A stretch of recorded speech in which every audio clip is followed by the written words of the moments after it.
Guys, आपका स्वागत है मैं यूट्यूब चैनल गरिमा हिंदी एजुकेशन में।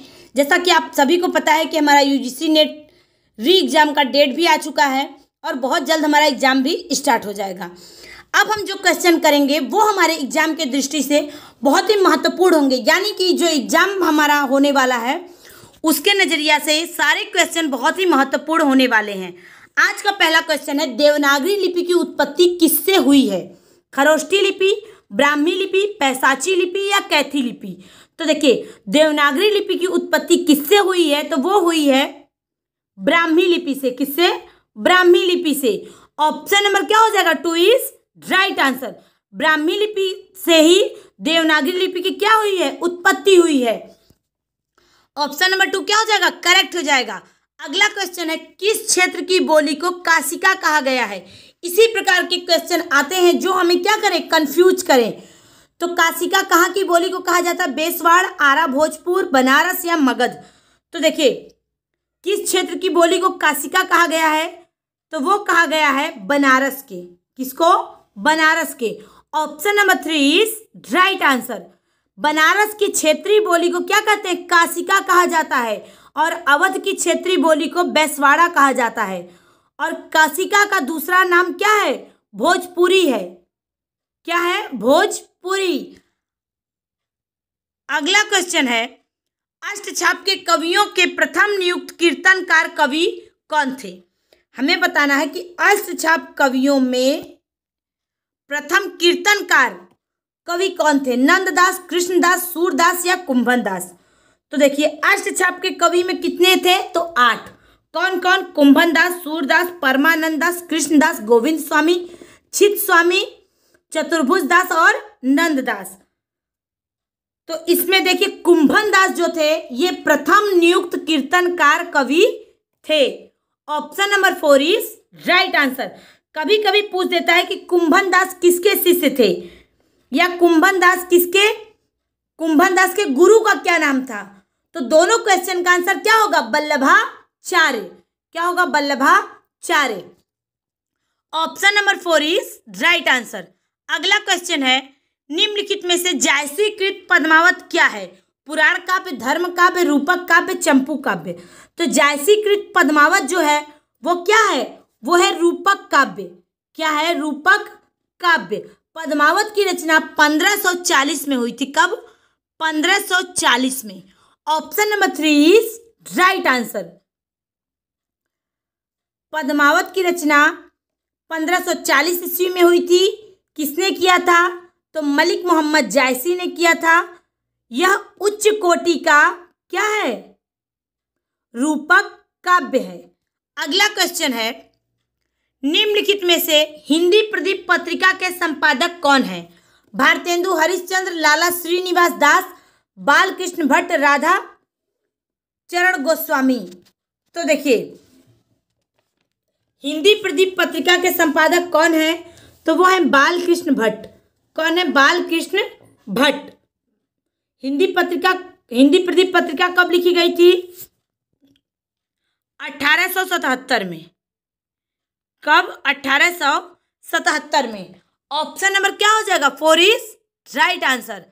अगला क्वेश्चन है, निम्नलिखित में से आवारा मसीहा किसकी रचना है? विष्णु प्रभाकर, विद्यानिवास मिश्र, हरिवंश राय बच्चन, नरेंद्र शर्मा? तो आवारा मसीहा विष्णु प्रभाकर की। किसकी? विष्णु प्रभाकर की। यह रचना किसके ऊपर लिखी गई है? तो शरत चंद्र चट्टोपाध्याय के जीवन पर लिखी गई है। कब लिखी गई थी? 1974 में। किसने लिखी थी? विष्णु प्रभाकर ने लिखी थी। अगला क्वेश्चन है, रामचंद्र शुक्ल की आलोचनात्मक कृति कौन सी है? रस सिद्धांत, स्वरूप विश्लेषण, काव्य मीमांसा, रस मीमांसा या वांग्मय विमर्श? तो देखिए, रामचंद्र शुक्ल की आलोचनात्मक कृति है रस मीमांसा। क्या है? रस मीमांसा। रस मीमांसा रामचंद्र शुक्ल की क्या है? आलोचनात्मक कृति है। काव्य मीमांसा किसकी है? तो राजशेखर की है। और रस सिद्धांत स्वरूप विश्लेषण किसकी है? तो ये डॉक्टर आनंद प्रकाश दीक्षित की क्या है? आलोचनात्मक कृति। और वांग्मय विमर्श जो रचना है ये है विश्वनाथ प्रसाद मिश्र का। किसका है? विश्वनाथ प्रसाद मिश्र का। ऑप्शन नंबर क्या हो जाएगा? 3 इज राइट आंसर।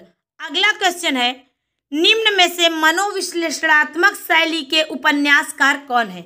प्रेमचंद्र, रांगे राघव, इलाचंद्र जोशी या वृंदावन लाल वर्मा?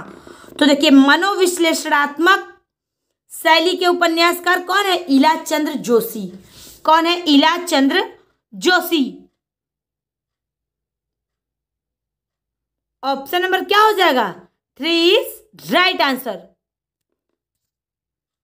अगला क्वेश्चन है, न्यूनिया किस उपन्यास का प्रमुख पात्र है? अनामदास का पोथा, चारुचंद्र लेख, पुनर्वा या बाणभट्ट की आत्मकथा? तो न्यूनिया जो है ये बाणभट्ट की आत्मकथा उपन्यास का क्या है? प्रमुख पात्र है। बाणभट्ट की आत्मकथा कब लिखी गई थी? तो 1946 में।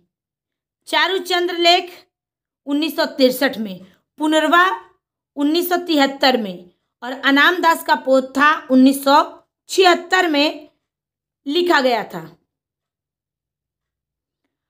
अब आपके मन में आ रहा हो कि बाणभट्ट की आत्मकथा किसने लिखा है?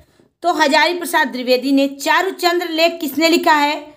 तो वो भी लिखे हैं हजारी प्रसाद द्विवेदी। पुनर्वा भी लिखे हैं हजारी प्रसाद द्विवेदी और अनामदास का पोथा भी लिखे हैं हजारी प्रसाद द्विवेदी। अगला क्वेश्चन है, वंदेवाड़ी विनायको निबंध संकलन के रचयिता कौन है? विद्यानिवास मिश्र, राम वृक्ष बेनीपुरी, गुलाब राय या प्रताप नारायण मिश्र? तो वंदेवाड़ी विनायको निबंध संकलन के रचयिता कौन है? तो वो है राम वृक्ष बेनीपुरी। कौन है? राम वृक्ष बेनीपुरी। कब किए थे इसका प्रकाशन? 1954 में। कब? 1954 में। Option number 2 is right answer. अगला क्वेश्चन है, भरत मुनि के रस सूत्र में निम्नलिखित में से किसका उल्लेख नहीं है? स्थायी भाव, विभाव, अनुभाव या व्यभिचारी भाव? तो देखिए, भरत मुनि ने रस सूत्र में स्थायी भाव का उल्लेख नहीं किया है। Option number 3 is right answer. Bharat मुनि ने जो रस सूत्र दिया था वो है विभावानुभाव, व्यभिचारी, संयोगाद्र, रस निष्पत्ति। इसमें स्थायी भाव का उल्लेख कहीं भी नहीं किया गया है। अगला क्वेश्चन है, साधारणीकरण संकल्पना के उद्गाता कौन है? तो साधारणीकरण संकल्पना के उद्गाता कौन है? कुंतक, वामन, भट्टनायक या अभिनव गुप्त? तो साधारणीकरण के संकल्पना के उद्गाता हैं या प्रतिष्ठापक हैं भट्टनायक। कौन है? भट्टनायक। अब आपके मन में आ रहा हो कि साधारणीकरण क्या है? तो देखिए, पाठक, श्रोता या दर्शक में पाठ दृश्य की रसानुभूति होना ही क्या है? साधारणीकरण है। अगला क्वेश्चन है, इनमें से कौन सी रचना अवधी भाषा में नहीं लिखी गई है? रामचरितमानस, पद्मावत या विनय पत्रिका? तो देखिए, इनमें से कौन सी रचना अवधी भाषा में नहीं लिखी गई है? तो वो है विनय पत्रिका। विनय पत्रिका जो है ये किसमें लिखी गई है? ब्रज भाषा में लिखी गई है। किसमें? ब्रज भाषा में लिखी गई है। Option number 3 is right answer. Vinay Patrika किसने लिखा है? तुलसीदास। रामचरितमानस किसने लिखा है? तुलसीदास। पद्मावत किसने लिखा है? मलिक मोहम्मद जायसी। और चंदायन लिखे मुल्ला दाऊद। लेकिन रामचरितमानस, पद्मावत और चंदायन ये तीनों की भाषा क्या है? अवधी भाषा। इसीलिए क्वेश्चन क्या पूछा है कि कौन सी नहीं लिखी गई है? तो वह है विनय पत्रिका। विनय पत्रिका ब्रज भाषा में लिखा गया है। अगला क्वेश्चन है, निम्नलिखित में से उद्धव शतक किसकी रचना है? सत्यनारायण, कविरत्न, गया प्रसाद शुक्ल सनेही, नाथूराम शर्मा शंकर, जगन्नाथ दास रत्नाकर? तो उद्धव शतक ये जो रचना है किसकी है? तो ये है जगन्नाथ दास रत्नाकर की। उद्धव शतक किसकी रचना है? जगन्नाथ दास रत्नाकर की। Option number 4 is right answer. अगला क्वेश्चन है, निम्नलिखित में से कौन सी रचना केशव दास की नहीं है? रामचंद्रिका, कवि प्रिया, ललित ललाम या रसिक प्रिया? तो देखिए कौन सी रचना केशव दास की नहीं है, तो वो है ललित ललाम। ललित ललाम जो है वो केशव दास की रचना नहीं है। ऑप्शन नंबर क्या हो जाएगा? 3 इज राइट आंसर। ललित ललाम जो है वो किसकी रचना है? तो ललित ललाम रचना है मतीराम का। किसका? मतीराम का। Option number 3 is right answer. अगला क्वेश्चन है, निराला कृत राम की शक्ति पूजा की रचना का आधार ग्रंथ कौन सा है? कंबन रामायण, कृतिवास रामायण, रामचरितमानस या रामचंद्रिका? तो निराला कृत यानी कि सूर्यकांत त्रिपाठी निराला की एक रचना है राम की शक्ति पूजा। उसका आधार ग्रंथ क्या है? तो वह है कृतिवास रामायण। क्या है? Krittivas Ramayan. Option number 2 is right answer. अगला क्वेश्चन है, निम्नलिखित में से आत्मजयी किसके द्वारा लिखी गई कृति है? कुंवर नारायण, दुष्यंत कुमार, धर्मवीर भारती, श्री नरेश मेहता? तो आत्मजयी जो रचना है इसको लिखे हैं कुंवर नारायण। यह किस विधा की रचना है? तो यह है प्रबंध काव्य। क्या है? प्रबंध काव्य। Option number 1 is right answer. अगला क्वेश्चन है, इनमें से नई कहानी आंदोलन के प्रारंभकर्ताओं में से कौन नहीं आता है?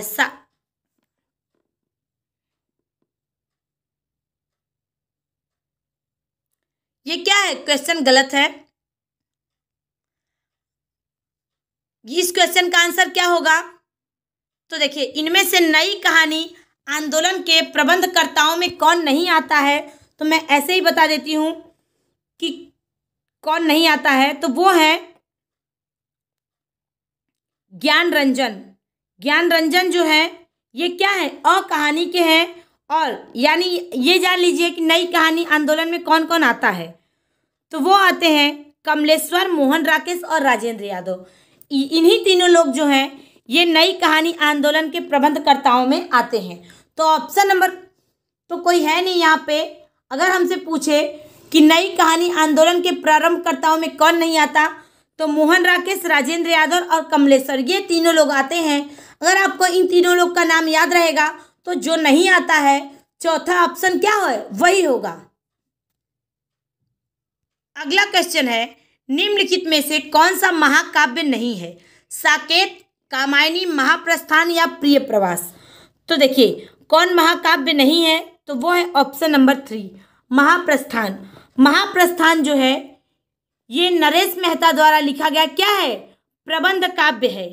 क्या है? प्रबंध काव्य है, महाकाव्य नहीं है। साकेत, कामायनी और प्रिय प्रवास ये तीनों क्या है? महाकाव्य है। साकेत किसने लिखा है? तो मैथिली शरण गुप्त ने। कामायनी जयशंकर प्रसाद। प्रिय प्रवास अयोध्या सिंह उपाध्याय हरिऔध ने। अगला क्वेश्चन है, डिंगल भाषा का संबंध किस साहित्य से है? हरियाणवी साहित्य, राजस्थानी साहित्य, अवधी साहित्य या मैथिली साहित्य? तो देखिए डिंगल भाषा का संबंध किस साहित्य से है? तो वह है राजस्थानी साहित्य। किससे?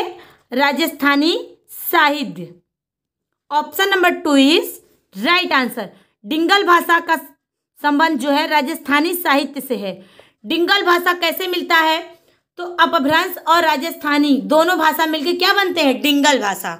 Option number 2 is right answer. ये रहा हमारा आज का क्वेश्चन। मुझे उम्मीद है सभी लोगों को समझ में आया होगा। सभी लोग ध्यान से देखें। Thank you so much.